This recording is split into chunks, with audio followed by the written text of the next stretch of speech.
le best-of des affreux Jojo, revivez le meilleur du pire.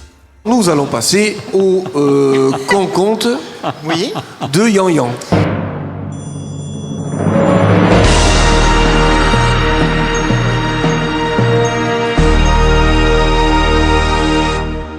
Eh oui, il était une fois une petite fille, tout le temps vêtue d'un chaperon rouge. Tous ses amis, et même sa mère, l'appelaient donc Petit Chaperon Rouge, au point que certains ne connaissaient même pas son vrai prénom. Et ceux qui le savaient avaient fini par l'oublier. Mais nous l'appellerons par son prénom. Ah merde, comment il s'appelait déjà ? Bon, on fera comme tout le monde, on l'appellera Petit Chaperon Rouge et puis c'est tout. Cette petite fille était gentille et très serviable. Aussi, par un beau matin de printemps, sa mère lui demanda « Veux-tu bien, s'il te plaît, apporter ce panier à ta mère grand qui vit de l'autre côté de la forêt ?» Alors le Petit Chaperon Rouge prit le panier dans lequel il y avait un peu de pain rassis, une boîte de pâté de phoque et une bouteille de vodka.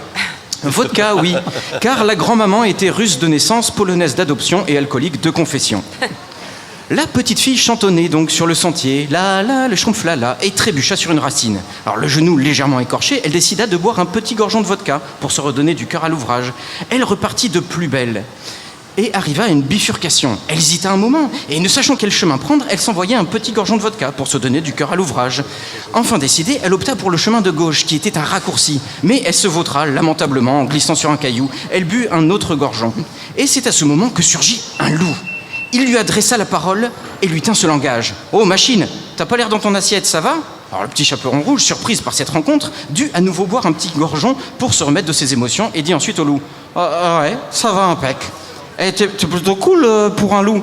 Moi, je suis la vieille, ma mère grand, pour lui apporter ce petit panier.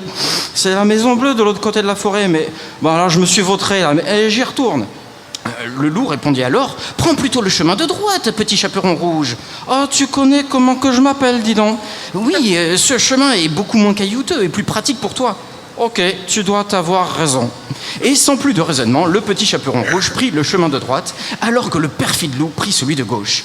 Il arriva donc à la maison de Mère Grand, frappa à la porte et prit une voix de pucelle. « Mère Grand, c'est moi, le Petit Chaperon Rouge, je vous apporte votre panier. »« Oui, entre, mon enfant, tourne la bobinette et la chevillette, chara. » Le loup entra donc et ne fit qu'une bouchée de la vieille qui, à 10h du mat, était complètement beurrée.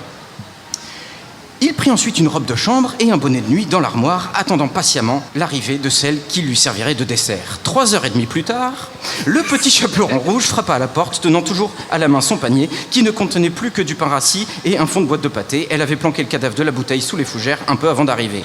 Elle frappa à la porte. « Mère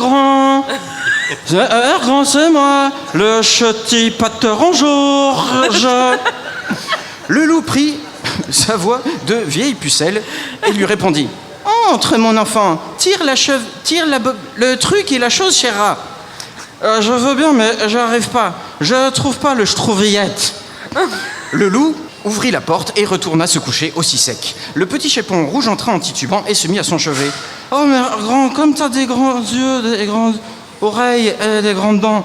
Et puis tu pourrais te raser un peu, ça pique quand on fait la bise. Et puis tu pues de la gueule aussi. Non mais t'as bouffé un truc moisi ou quoi ?» Et au moment où le loup ouvrit sa grande gueule pour avaler le Petit Chaperon Rouge, il sentit quelque chose bouger dans son ventre, suivi du bruit caractéristique du réamorçage d'un fusil à pompe. S'ensuivit une grande déflagration et d'une volée de plomb qui déchiquetèrent en lambeaux le ventre du loup. Mère Grand sortit de la carcasse de l'animal, le canon de son fusil à pompe calibre 12 encore fumant. « Il a oublié de mâcher, ce con.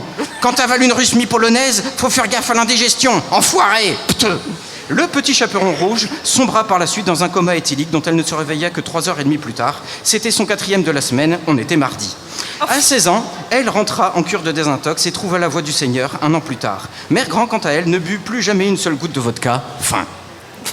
Bravo. Elle est bien son histoire du Petit Mais c'est des Chaperon. conneries alors ce qu'on nous a raconté à nous. Mais c'est tout des conneries ce qu'on vous dit. Voilà, C'est la vraie Ça, c'est la vraie ça. histoire, oui. Mais bien sûr, parce que voilà, ils édulcorent pour les enfants. Oui. Ils édulcorent pour les enfants. Rouge. Le ch'ti pâteron Georges. Ils édulcorent. Oui. Ils édulcorent à l'ouvrage. Mets du soleil dans ta radio. Les affreux Jojo.